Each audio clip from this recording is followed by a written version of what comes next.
Everyone, स्वागत आहे तुमचे ओम ट्युटोरियल स्टडी मध्ये। आज आपण शिकणार आहोत अभ्यास कसा करावा। अभ्यास कसा करावा, कशा प्रकारे तुम्ही अभ्यास करू शकता हे आज आपण शिकणार आहोत। म्हणजेच आता तुम्हाला खरं तर आपलं टॉपिक इंग्लिशचं आहे, पण मला एक कमेंट आली होती की अभ्यास कशा प्रकारे केला जातो, म्हणून मी आज हा व्हिडिओ बनवत आहे। तर बघा, सुरुवात करूयात आजच्या व्हिडिओला। अभ्यास करण्याकरता सर्वात महत्त्वाचं आहे तुम्हाला तुमचं कॉन्सन्ट्रेशन इन्क्रीज करणं। आता कॉन्सन्ट्रेशन वाढवल्याने काय होईल तर बघा, सर्वात पहिले आपण समजू की कॉन्सन्ट्रेशन म्हणजे काय। कॉन्सन्ट्रेशन म्हणजे राहते एकाग्रता, म्हणजे कोणत्याही गोष्टीत तुमचं मन एकाग्र होतंय। म्हणजे फॉर एक्झाम्पल मोबाईल मध्ये काय होईल की तुमचं मन इतकं एकाग्र होईल, म्हणजे एकाग्र म्हणजे तुमचं मोबाईल मध्ये इतकं लक्ष राहील की दुसऱ्याने जर तुम्हाला आवाज दिला तरी तो तुम्हाला ऐकू येणार नाही। त्याला म्हणतात मन एकाग्र होणे, म्हणजे तुम्ही त्या गोष्टीत खूप सारं लक्ष देताय, त्याला म्हणतात मन एकाग्र होणे। पण असं तुमचं अभ्यासात कधीच नाही होणार। तर असं अभ्यासात सुद्धा व्हाय करता मी तुम्हाला एक एक्सरसाइज सांगतो। तर बघा, सर्वात पहिले हा जो हात आहे त्याला असा केला, हा जो अंगठा आहे तो इकडच्या हातावर, नंतर हा पण जो हात आहे तो इकडच्या हातावर पाहिजे। नंतर आता सर्वात पहिले काय केलं, हे दोन बोट काढले आणि इकडच्यांना बंद केले आणि इकडचे उघडले, इकडचे बंद केले आणि इकडचे उघडले। आता असं करून काय होईल, तुम्ही याच्याकडे नीट लक्ष द्या आणि याच्याकडे लक्ष दिल्याने तुमचं थोडं थोडं कॉन्सन्ट्रेशन इन्क्रीज व्हायला लागेल, ते वाढायला लागेल। आणि अजून एक गेम सुद्धा आहे याच्यावर। आता तुम्ही म्हणाल की आम्ही तर लहानपणापासूनच ऐकत येतोय की गेम चांगले नसतात। तर बघा, तुम्ही जे गेम खेळतात ना, फ्री फायर सारखे, ते चांगले नसतात जास्त, त्यांना जरा कमी करा। आणि हा जो मी तुम्हाला गेम सांगतोय तो तुमचं इतकं कॉन्सन्ट्रेशन वाढवून टाकेल की तुम्ही कोणत्याही गोष्टीत तुमचं मन एकाग्र करू शकाल। तर बघा, आता कॉन्सन्ट्रेशन वाढवण्याकरता हा एक गेम। आता याच्यात काय करायचंय, 1 कुठे 2 कुठे ते शोधायचे। 1 2 मध्ये सर्वात पहिले काय येतो 1, म्हणून मी ते शोधला 1। 1 नंतर 2, 2 नंतर काय येतो 3, 3 नंतर काय येतो अजून 4, 4 नंतर 5, अजून 5 नंतर 6, 7।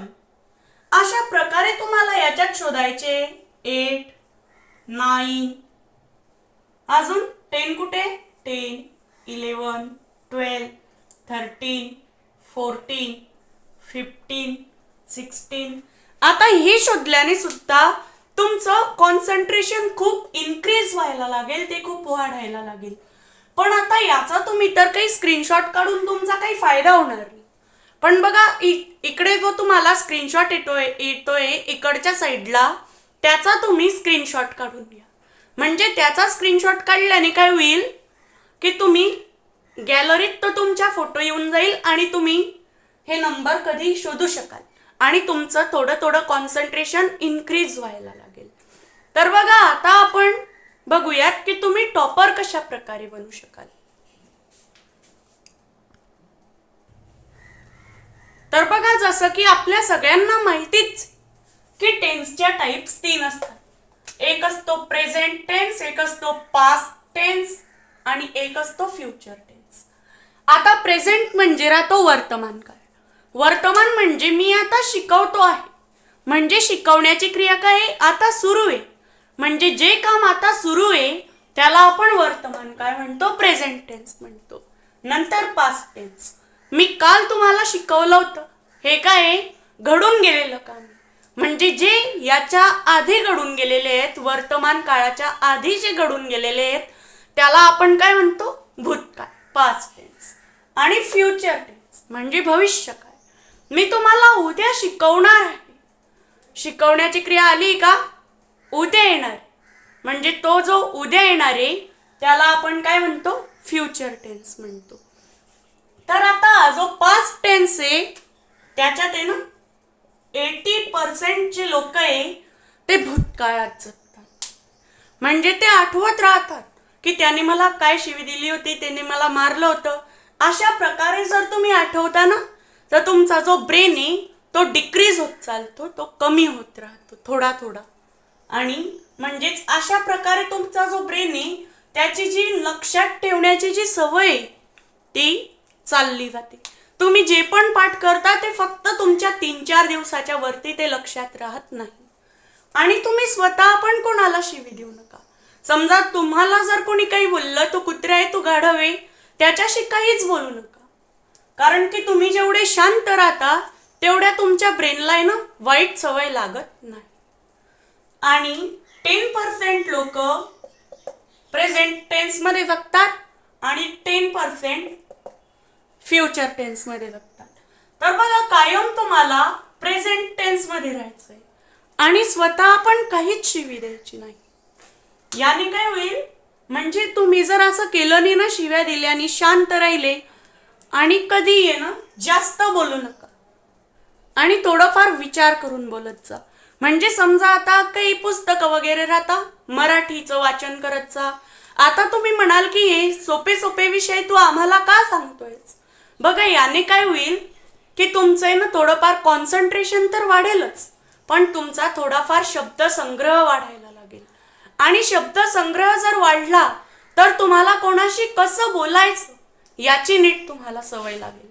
म्हणजे तुम्ही कोणालाही चुकीचं उत्तर देणार नाही. तर बघा, आता समजा आता मी तुम्हाला एक स्टोरी सांगते. एक राहतो प्रेम नावाचा मुलगा आणि एक राहतो शिवम नावाचा मुलगा. प्रेम आणि शिवम. आता प्रेम काय करायचा, रोज 6 तास अभ्यास करायचा आणि शिवम जो आहे तो रोज 3 तास अभ्यास करायचा. कोण जास्त अभ्यास करत होता, प्रेम जास्त अभ्यास करत होता. आणि शिवम जो आहे तो फक्त 3 तास अभ्यास करत होता.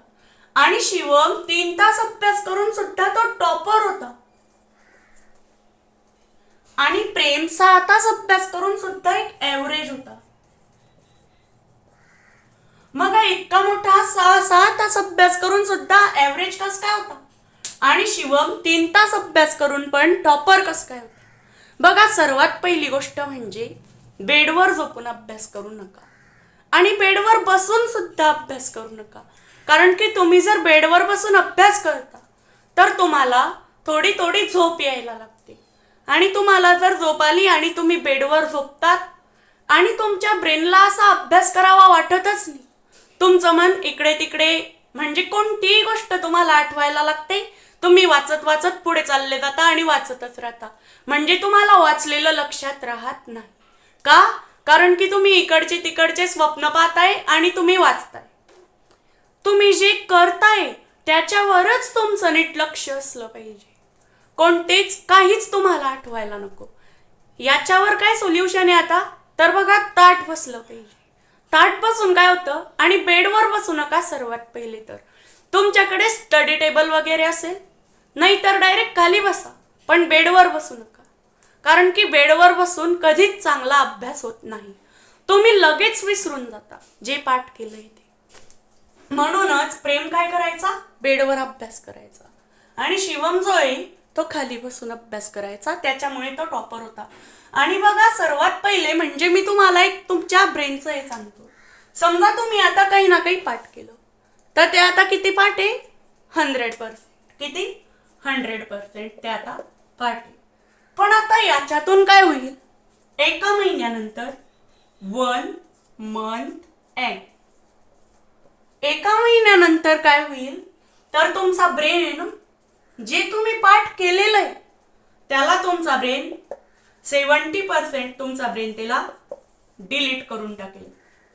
आता डिलीट झालं, तुम्हाला आठवणार सुद्धा नाही ते की तुम्ही काय पाठ केलं होतं, हे सुद्धा तुम्हाला आठवणार नाही.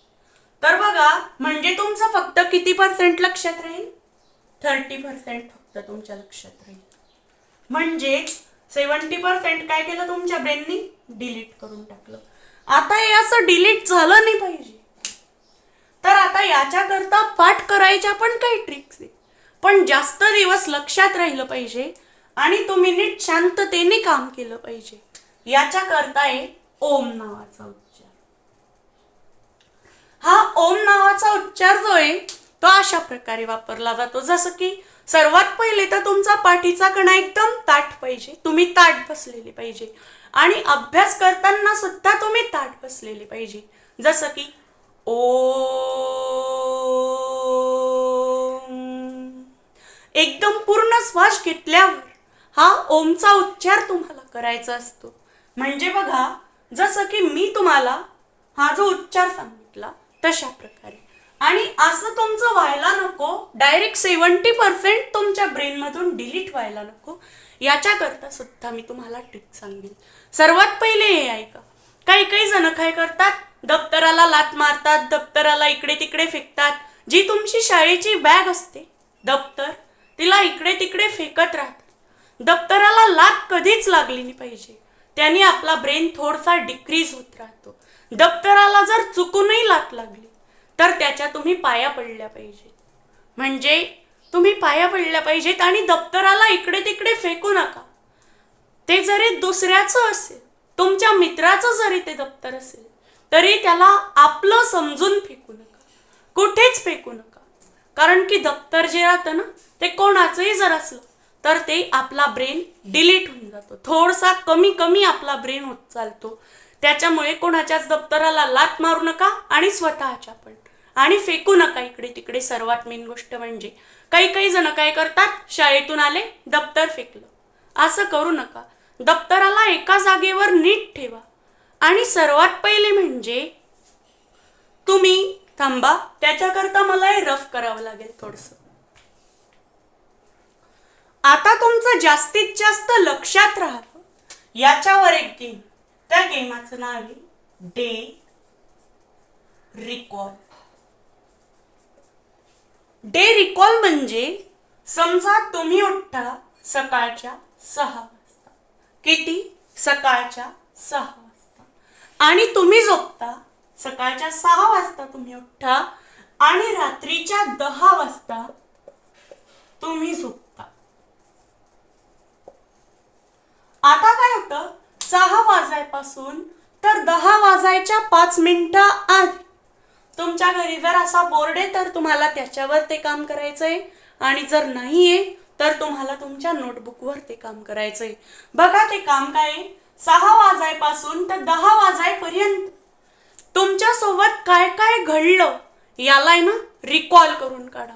असं जर तुम्ही 1 महिना सुद्धा केलं तर तुम्ही खूप हुशार होऊन जाल आणि तुमच्या ब्रेनमधून 100% जे पाठ केलेलं आहे त्याच्यामधून 70% डिलीट होत होतं आणि फक्त 30% लक्षात राहत होतं.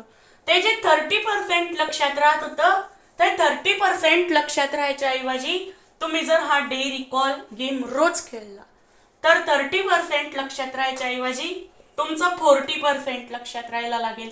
40% पासून 50% तुमचं लक्षात राहायला लागेल. 50% पासून तुमचं 60% लक्षात राहायला लागेल. असं करत करत तुमचं पाठांतर लक्षात राहणं खूप वाढत जाईल. आणि तुम्हाला मी शेवटी व्हिडिओच्या एक ट्रिक सुद्धा सांगणार आहे. तर बघा, आता बरेचसे जण काय करतात ना, गाईड कोहिनूर वगैरे जे असतात ते विकत घेतात. जास्तीत जास्त 10th 9वी 10वी ते मुलं जास्तीत जास्त कोहिनूर गाईड विकत घेतात.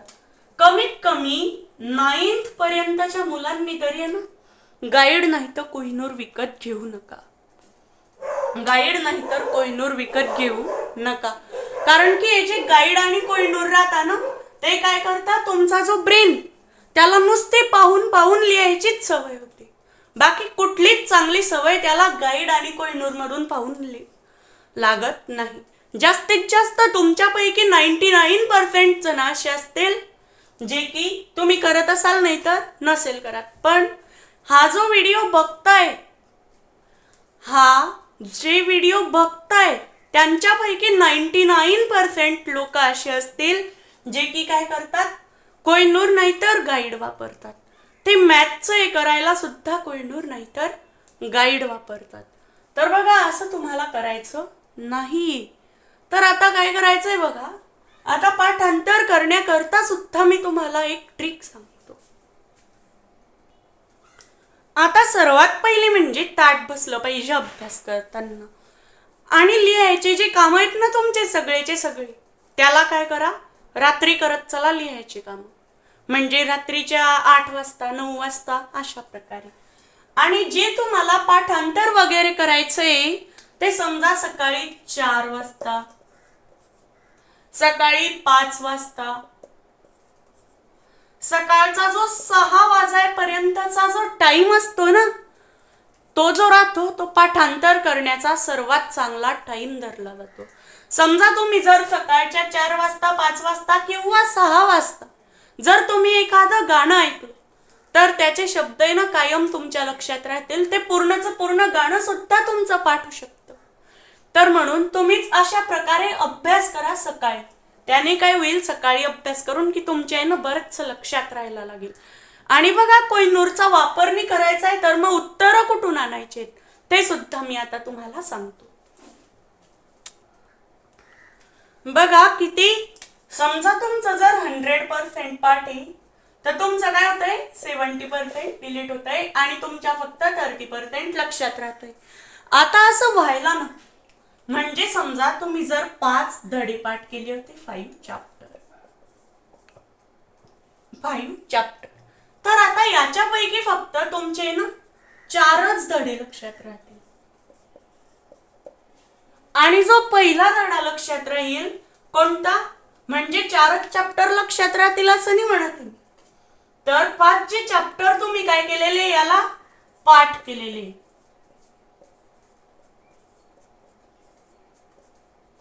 आणि याला पाठ केलेले आणि 4 चॅप्टर जे 5 मधून ते तुमचे ना एका महिन्यानंतर नाहीतर काहीच दिवसांनंतर ते तुमच्या ब्रेन मधून डिलीट होऊन जातील. आणि तुमच्या लक्षात राहील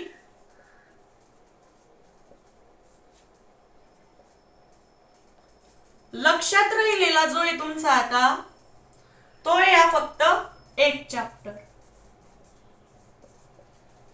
आता बघा जो 1 चॅप्टर आहे तो काय करेल, आता तो पण तुमचा काही लक्षात राहणार नाही पूर्णचा पूर्ण, तो फक्त अर्धाच लक्षात राहील. किती, अर्धाच. आता तुम्ही जो डे रिकॉल वगैरे केलं ना तर त्याला मी जे सांगितला ओमचा उच्चार वगैरे, तर तुमचं आहे ना जे 30% लक्षात राहत होतं ते डायरेक्ट आहे ना 60% लक्षात राहायला लागेल. आणि हळूहळू ते 70% सुद्धा लक्षात राहायला लागेल. 100% मधून ते 70% सुद्धा लक्षात राहायला लागेल. बघा आता सर्वात पहिले मी तुम्हाला एक पाठांतर करण्याची एक ट्रिक सांगतो. आता समजा तुम्ही पाठ केलं हे चॅप्टर, समजा तुम्ही पाठ केलं, तर आता सर्वात पहिले म्हणजे मी तुम्हाला काय सांगितलं की गाईड विकत घेऊ नका, गाईड विकत घेऊ नका. समजा आता हे चॅप्टर आहे, याच्यातलं काय करायचं, 1 महिना झाला तुम्ही विसरून गेले बरंच या चॅप्टर मधलं, तर आता तुम्हाला काय करायचंय, पाठांतरच अशा प्रकारे करायचंय की अशा प्रकारे पाठ करून तुमचं 100% लक्षात राहील आणि ते तुमचं कायम करता सुद्धा लक्षात राहू शकेल. तुम्ही ते कधीच विसरणार नाही. तर बघा आता समजा आता या चॅप्टरचा हा प्रश्न आहे, तर आता सर्वात पहिले तुम्ही काय करा, गाईड मधून पाहून लिहून घ्या. पण असं करू नका, जो चॅप्टर आहे पुस्तकात तर फक्त प्रश्न दिलेला आहे, रिकाम्या जागांमध्ये ऑप्शन असतो समजा, पण असा जो प्रश्न दिलेला आहे त्या प्रश्नाला तर तुम्ही पाहून वहीवर लिहिला समजा. आणि हा जो चॅप्टर आहे जो की इकडे लिहिलेला आहे त्याच्यातच याचं उत्तर सुद्धा असतं, ते लगेच शोधू नका. तर काय करा, याला आहे ना अशा प्रकारे करून या, समजा तुम्हाला जेवढंही आठवतंय ते इथे लिहून टाका. समजा मला एवढं आठवलं, मी इथे लिहिलं.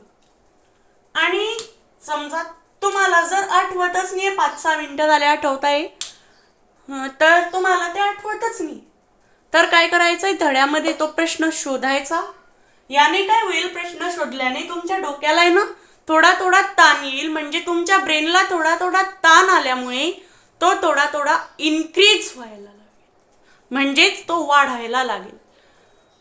तर बघा आता समजा म्हणजेच जे 30% तुमचं लक्षात राहत होतं 100% मधून, ते तुमचं 30%च्या ऐवजी आता डायरेक्ट 50% लक्षात राहायला लागेल.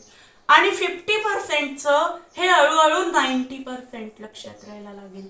आणि तुम्हाला जेव्हा याचं उत्तर सापडेल तेव्हा आता तुम्ही काय कराल, पाहून पाहून इथे लिहून टाकाल. तर तसं करू नका. तर काय करा, त्याला ना एकदा पाठ करून घ्या. मी ते वाचलं आणि पाठ करून घेतलं. आता ते पाठ झालं. आता त्याला बिना लिहिता मी इथे लिहून टाकलं, म्हणजे बिना पाहता मी इथे लिहून टाकलं. आणि एवढं मला उत्तर सापडलं समजा, हे मी इथे पूर्णचं पूर्ण लिहून टाकलं. तर बघा, असंच तुम्हाला आहे ना 2-3 प्रश्नांसोबत करायचंय की तुम्हाला काय काय जमतंय. अशा प्रकारे जर तुम्ही केलं तर तुमचं आहे ना 100% लक्षात राहायला लागेल. म्हणजे तुमचं जे 30% लक्षात राहतं ते तुमचं 100% लक्षात राहायला लागेल. म्हणजे 100% तुम्ही लक्षात ठेवू शकाल आणि पेपराच्या वेळेला तुम्ही ते चुकूनही विसरणार नाही. आता बऱ्याच जणांचा एक प्रश्न राहतो की आम्ही जो अभ्यास करतो तो पेपरातच येत. तर याच्याकरता काय सोल्युशन आहे, तर याच्याकरता सोल्युशन आहे, पहिले जे कठीण विषय ना, कठीण विषय म्हणजे सायन्स, मॅथ, त्याचा आहे ना पहिले अभ्यास करून घ्या. का? कारण की त्याच्यात आहे ना डेफिनेशन राहता, मॅथचे फॉर्म्युले राहता. तर त्या डेफिनेशनवर आहे ना अंडरलाईन मारून घ्या. समजा आता ही ओळी, तर याच्या खाली मी अशी रेष मारून टाकेल, म्हणजे अंडरलाईन करून टाकेल. नाहीतर हायलाइटर सुद्धा असतं याला हायलाइट करायला, त्याला सुद्धा तुम्ही यूज करू शकता. समजा आता अशा प्रकारे अंडरलाईन करायची आहे. त्याने काय होईल की तुमच्या लक्षात राहील पेपरात काय काय येणार. म्हणजे या ज्या डेफिनेशन आहे ना, त्यांच्यापैकी डेफिनेशन पक्क्याच पेपरात येतात.